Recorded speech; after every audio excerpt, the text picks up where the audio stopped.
par une vive émotion suite au décès du coronavirus d'une employée des chemins de fer. Billy Mujinga, une Congolaise de 47 ans, avait été agressée dans une gare de Londres. Une personne prétendant être contaminée au Covid-19 lui a délibérément craché dessus. Les détails, Olivier Weber. Billy Mujinga, 47 ans, mère d'une enfant, était employée des chemins de fer britanniques. Le 22 mars dernier, veille de l'annonce du confinement, elle se trouvait avec une collègue dans le hall de la gare Victoria de Londres quand elle a été accostée par un individu. Il leur a dit qu'il était contaminé par le coronavirus avant de leur cracher dessus.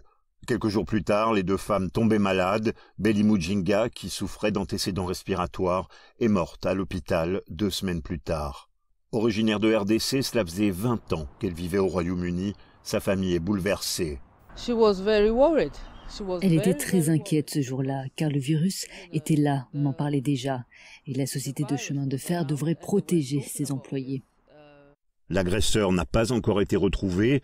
La police, qui n'avait pas été contactée au moment de l'agression, a désormais ouvert une enquête et lancé un appel à témoins. Aujourd'hui, au Parlement, le Premier ministre Boris Johnson s'est dit choqué par l'incident. La Chambre a appris hier la mort tragique de Billy Mujinga.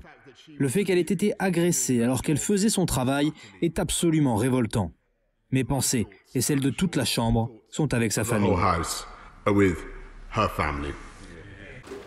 Avec le personnel soignant, les employés des transports sont parmi les plus exposés au Covid-19. Plus d'une quarantaine d'entre eux sont morts rien qu'à Londres. Nous faisons cela pour que les autres ne vivent pas la même chose. Les sociétés de transport doivent protéger leurs employés.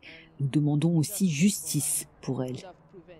Un appel aux dons en ligne pour aider la famille a récolté plus de 20 000 € en 24 heures. En Afrique, Djibouti poursuit son combat contre le coronavirus et vient de prolonger d'1 semaine son confinement. Le pays compte plus de 1200 cas de Covid-19.